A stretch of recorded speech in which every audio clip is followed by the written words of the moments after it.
Skip Bayless, Molly, I'm going to tell you it's owner Jim Irsay. And that's because of the personnel that he's put in place or has allowed to be put in place. The finger points directly at his doorstep. If he were a guy that just cut the check and minded his own business and left football up to the football guys, then I would point to finger at Grigson and Chuck Pagano. But he appears to be hands-on. He appears to be cognizant of the personnel that is picked. He's clearly intimately involved to the point where he would be in the locker room after the game. He would be arguing with Grigson. Lord knows what he has said to Coach Chuck Pagano.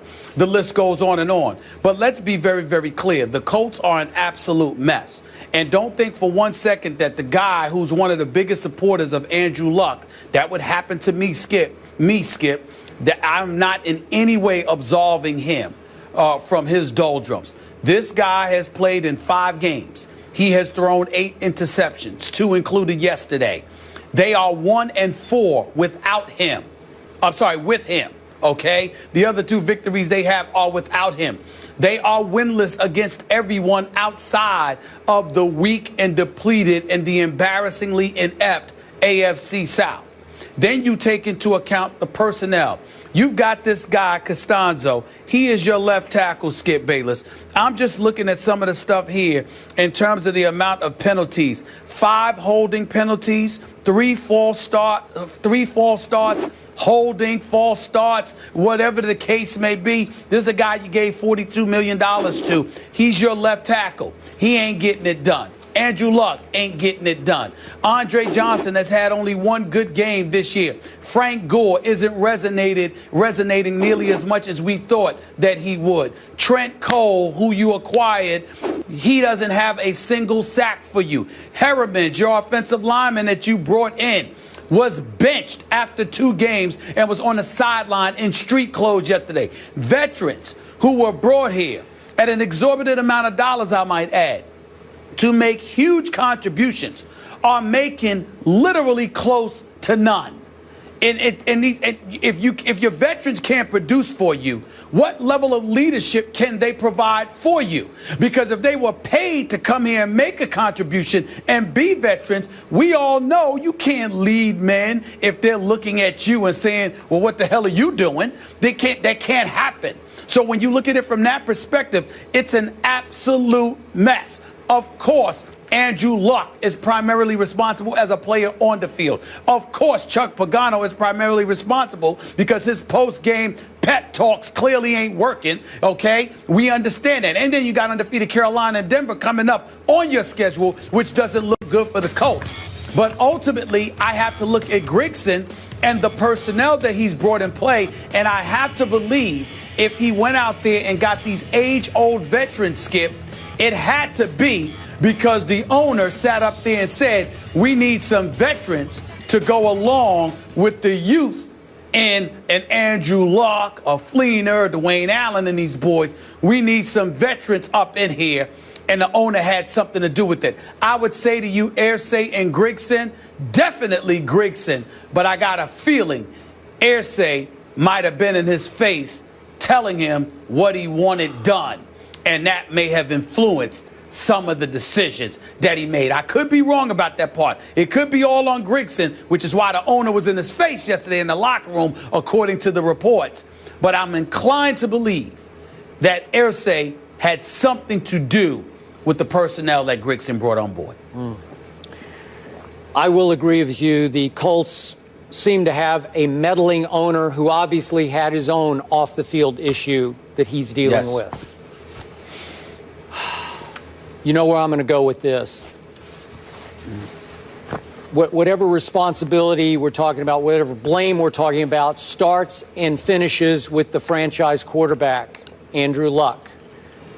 This has been a pet peeve of mine, the premature coronation of Andrew Luck on this show for 3 years, not 2, but 3 years.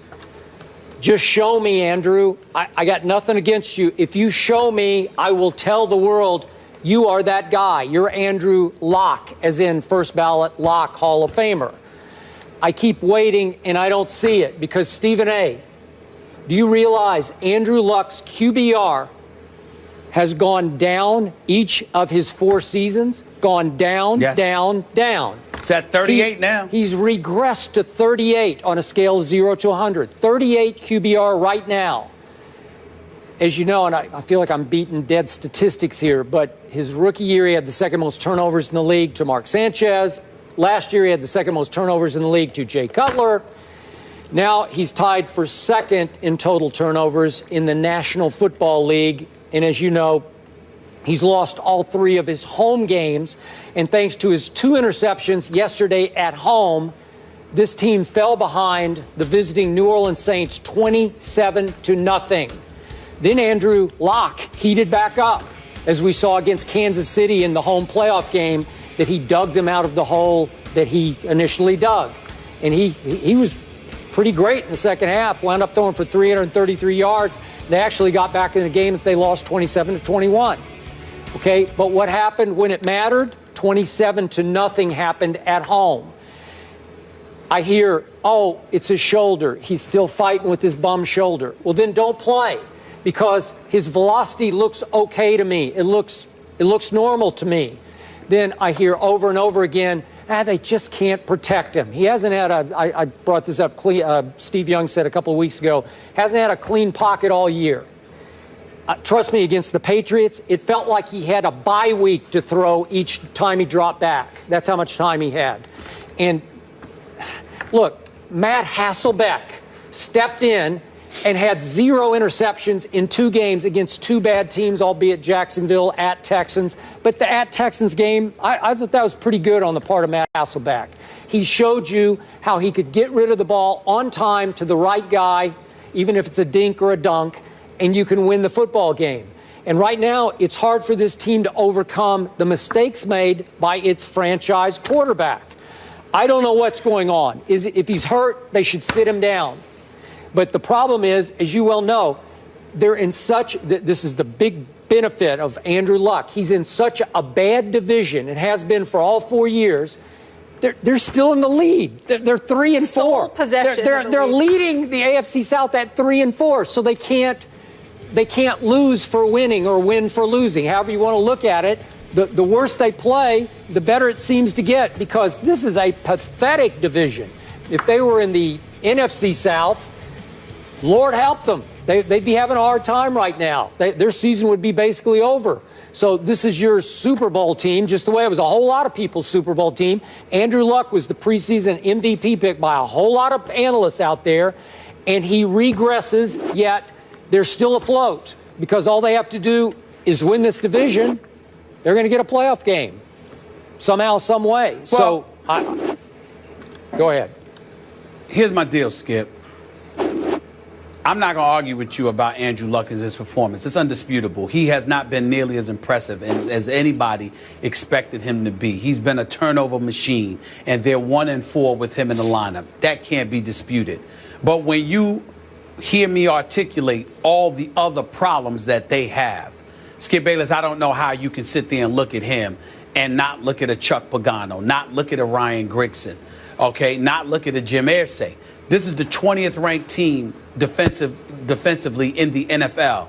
They are 28th in yards allowed.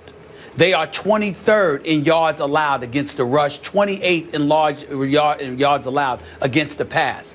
Yesterday, to Mark Ingram, they gave up 143 yards on 14 carries. Skip Bayless, that's more than 10 yards per carry that the Indianapolis Colts defense surrendered. I don't know how we can ignore that. Yes, you're talking about Costanzo being paid the money, that he's being paid, and you got holding penalties and false starts to the point where you're being interviewed at the locker and you are degrading yourself. Nobody's arguing with you, because we know you're right. You stink, you're this, you're that. This is what he said about himself. Nobody said a word, because they know he's right. Andre Johnson, he's 34 years old. He's gone from Houston. He comes over here.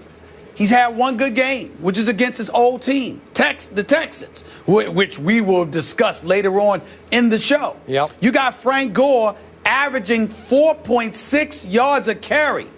Why is he not receiving the ball more? You got T.Y. Hilton, 150 yards on 4 receptions. Skip, he was targeted 15 times.